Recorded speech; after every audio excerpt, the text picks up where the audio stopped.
Welcome to the Ultimate Life television program, brought to you by Pastor Gracious Selassie Awiye of Treasure House ICGC, where you are treasured and not trashed.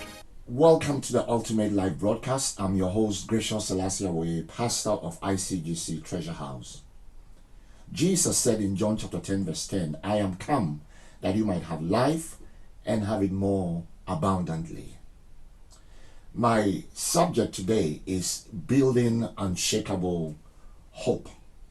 Many of you would remember that on September the 11th, 2001, a group of terrorists hijacked 4 planes in America, 2 of which they flew into the Twin Towers in New York. And those 110-story buildings caught fire, and the whole of New York City began to be filled with smoke.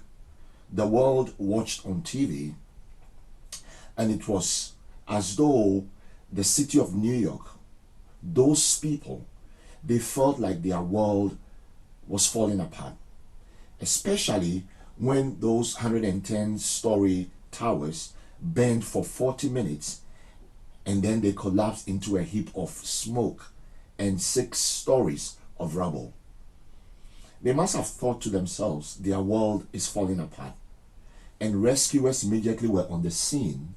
They began going through the rubble and looking for survivors. The story is told of one man who was looking in cavities for bodies. There were body parts everywhere.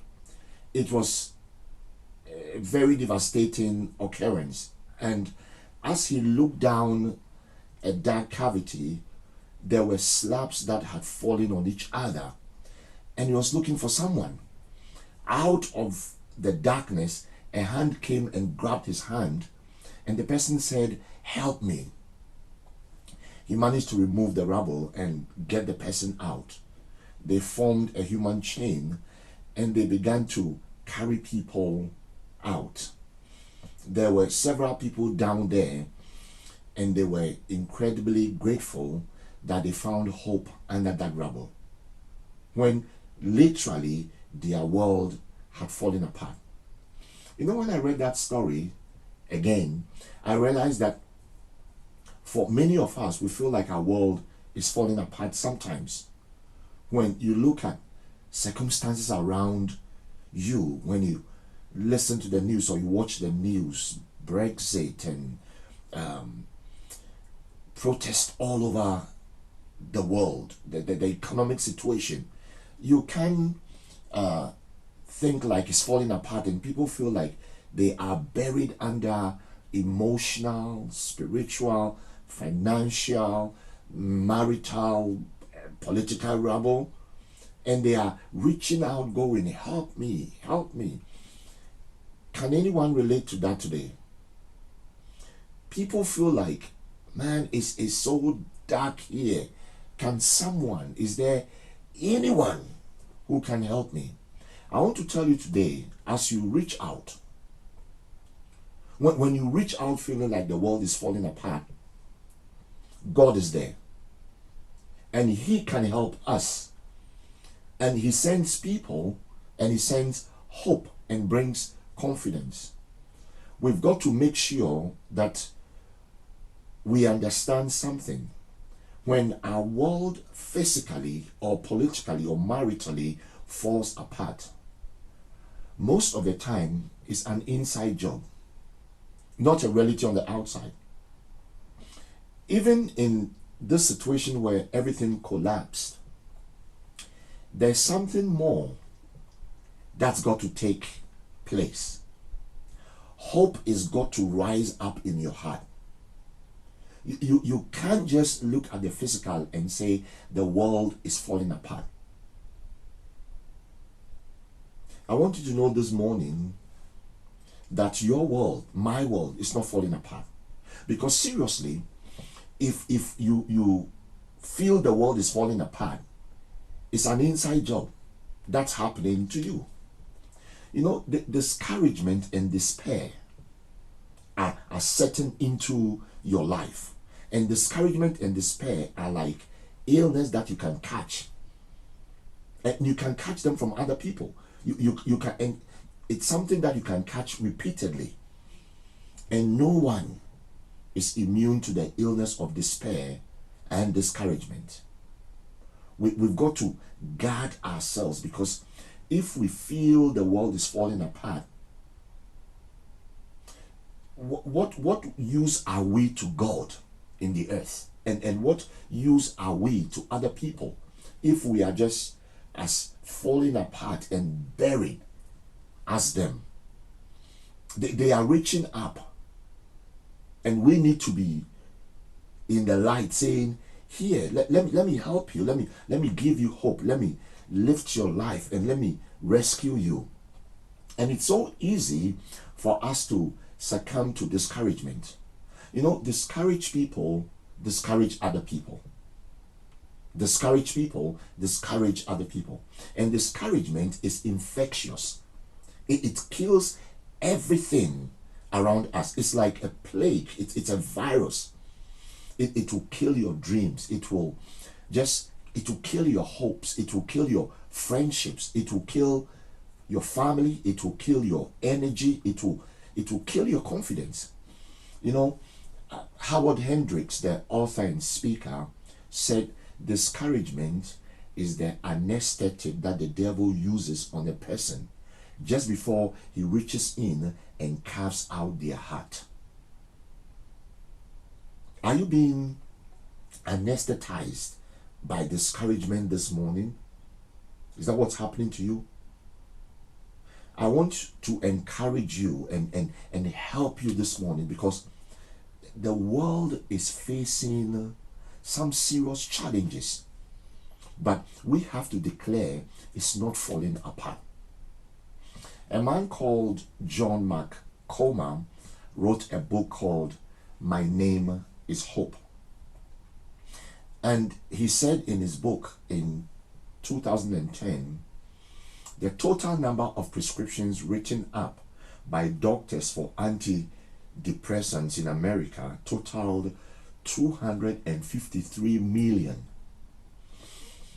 And the population of America is 327 million people. It tells you, or it tells us, that most of the people are living on pills. Why? Because they feel hopeless. They feel like the world is falling apart. I want you to build in your life today something called hope. Hope. We need to develop unshakable hope. Not just hope, but unshakable hope. A hope that stands in the face of tremendous challenges. You say, but Pastor, aren't you ignoring what's happening? Well, let me quote you G.K. Chesterton. G.K. Chesterton, forgive me, was an English writer, a poet, and a philosopher. He said, hope is the power of being cheerful in circumstances we know to be desperate. Hope is the power of being cheerful in circumstances we know to be desperate. So it's not ignoring the circumstances. We know it's desperate. We know it's storming and it's raining. And things look bleak. But in the midst of it, we believe the best is yet to come. We believe the future is good. We believe our best days are still ahead. That's what hope does. And what's the alternative? The alternative is despair. The destruction of mind and body and spirit. And hope is an incredible gift. You know where we get it from? We get it from God. And then we've got to give it to other people. The greatest gift I can give you this morning as a pastor is hope. The greatest thing a leader can give its people in business is hope. The greatest thing a teacher can give its people is hope. Young people need hope. Older people need hope. Married people need hope. Single people need hope. This country needs hope like never before. The definition of Bible hope is not the same as natural hope. So our working definition for hope this morning is the constant expectation of good from God. The constant expectation of good from God. Not just good, but good from heaven, good from God. Because we don't just live positively. We live in a confidence that God is good. Psalm 46, verse 1. It says, God is our refuge and strength. God is our refuge and strength, an ever-present help in trouble. I like that. In other words, God hasn't disappeared anyway. Trouble is happening, but He's present. God is our refuge and strength, an ever-present help in trouble. Verse 2 and 3. Verse 2 and 3. It says, therefore, will not fear, though the earth give way and the mountains fall into the heart of the sea, though its waters roar and foam, and the mountains quake with their surging. Oh, I like that. I like that. That speaks of people. The sea always speaks of people. This is speaking prophetically. Look at verse 4. Verse 4. Verse 4 says, there is a river whose streams make glad the city of God, the holy place where the Most High dwells. You know, there's no river in Jerusalem. So it's speaking spiritually. Do you know that there is a river that can flow into your life, that can make you glad? You know, as the people of God, that river ought not to be blocked. That river ought not to be blocked in our local churches, because in the midst of a world that seems like it's falling apart,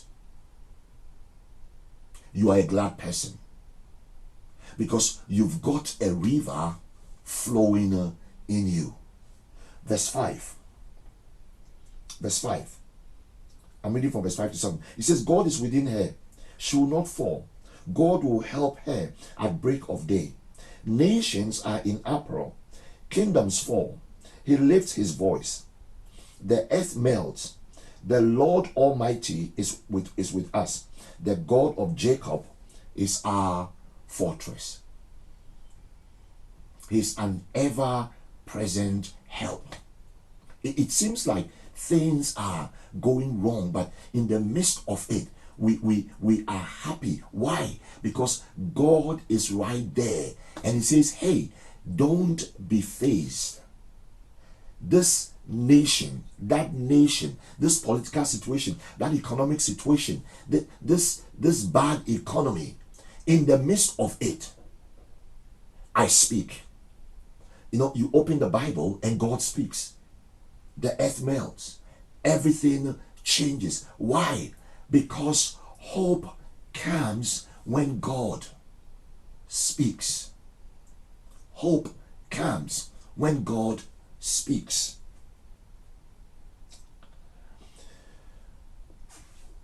Matthew Henry, the minister and author, says, the God of Israel, the Savior, is sometimes a God that hides himself, but never a God that absents himself.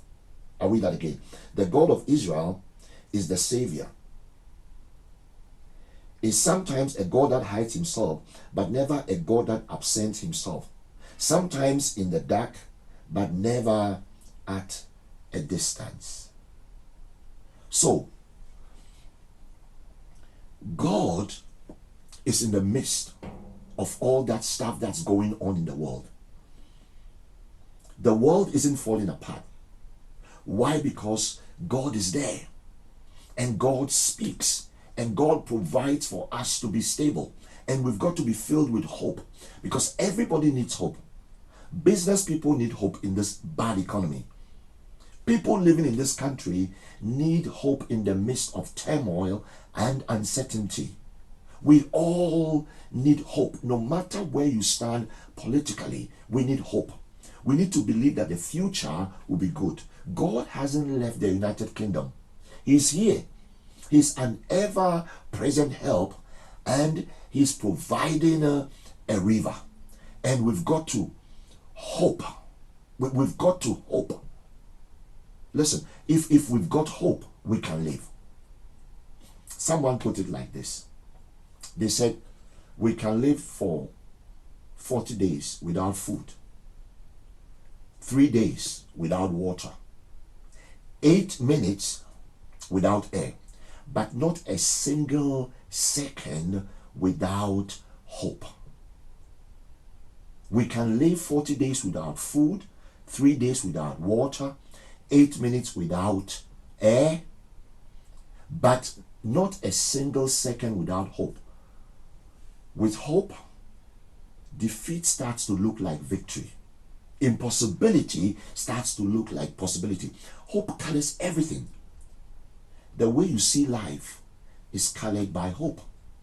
You know, two people can come from the same background. They can both be born in complete poverty. But the one with hope, guess where he's going? The one without hope, he'll probably stay there, even with help. But the one with hope, even without help, will soar. Hope changes everything.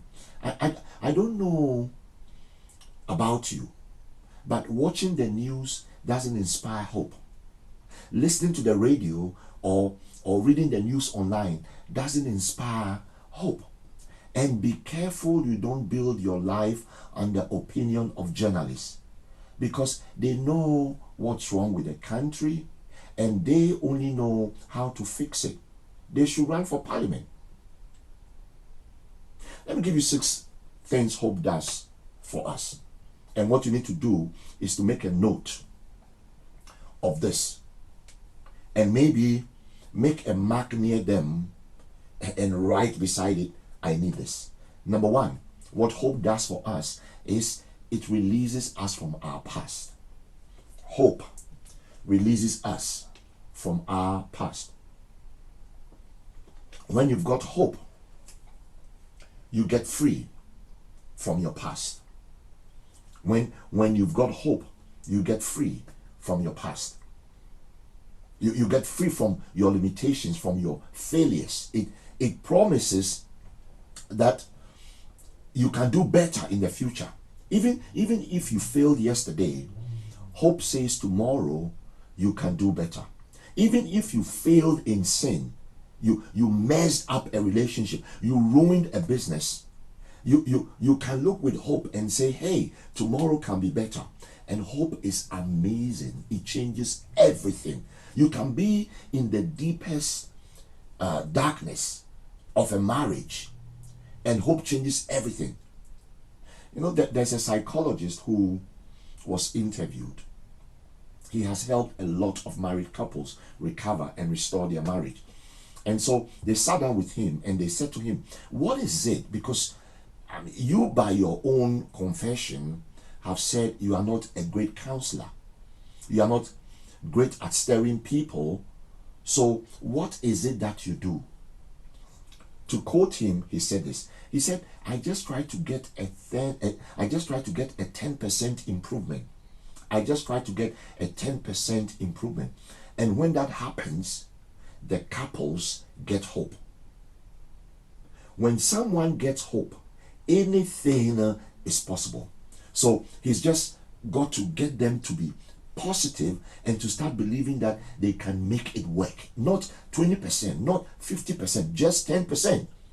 And they start to put things behind them and believe for their future.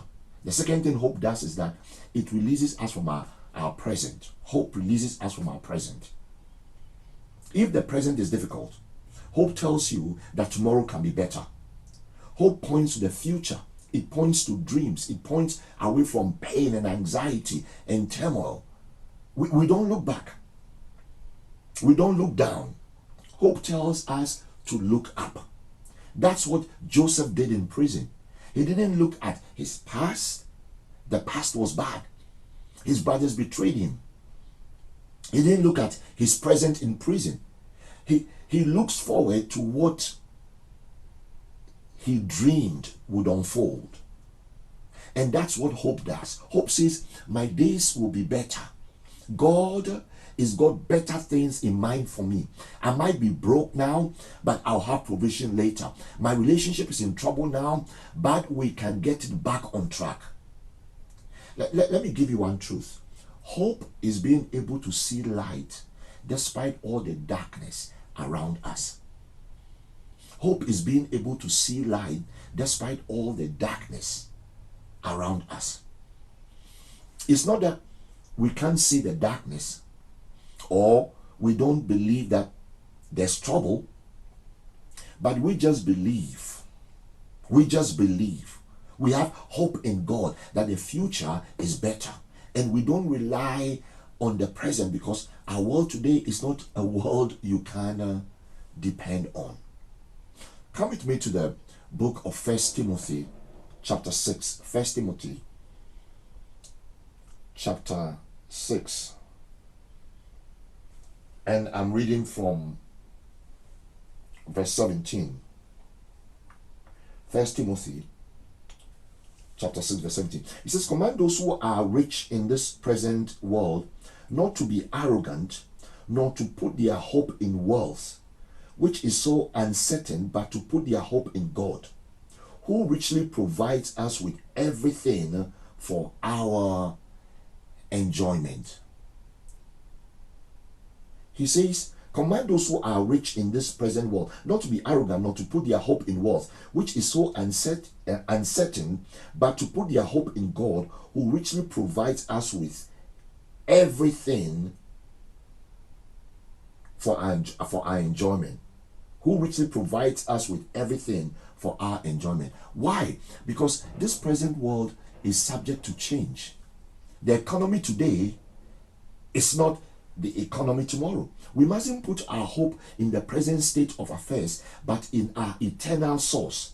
And if you build your hope on what you are feeling or what's currently happening, tomorrow it could be different.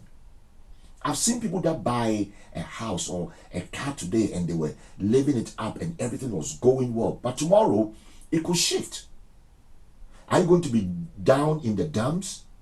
Oh, my world is falling apart. Listen, your world doesn't fall apart when you have to get rid of a car or sell your house. Your world falls apart when you fall apart. So sometimes hope takes you out of the present. Have you got a difficult present at the moment? Fill yourself with hope. Start looking ahead. The third thing that hope does is that it releases fresh possibilities. It points ahead to what's possible. It's forward looking. It looks at future possibilities instead of resigning itself to present reality. And it tells us God has got better things in front. The fourth thing that hope does for you is that it releases fresh energy. If you're lacking energy today, it could be that you've lost some hope. Because when you've got hope, you've got energy. It stirs you to want to make changes. It fuels you. No great accomplishment take place anywhere in the world without people being filled with hope. It gives you the energy to take on big challenges and to move forward. You know, Jeremy Collier, the English bishop, said, hope is vigorous principle, or it's a vigorous principle. It sets the head and heart to work and animates a man to do his utmost. When you are hopeful, you've got energy. When you're not hopeful, you lack motivation and energy. You look at people who are stuck in situations, sitting on the side of the road. The problem is not resources only. Their problem is a lack of hope. Because hope without resources will take you ahead. But no hope without resources will take you nowhere. And sometimes we rely on resources, and everyone talks about resources. No, resources aren't the answer. It's an inside job. When you've got hope, you get energized. The fifth thing that hope does for us is that it releases perseverance, the ability to go on. When you've got hope, you believe the future will be better, so you push on. Martin Luther King Jr. was a man of hope. He hoped that America could live in such a way where all people of all different colors will be equal. He saw that picture. Nelson Mandela, he had hope. He hoped that South Africa could be a new, better, democratic South Africa. He saw a vision. Hope is an inside job. So don't let your world start falling apart inside. I'm here to tell you this morning, today, that the world is not falling apart. Thank you for watching the Ultimate Life television program.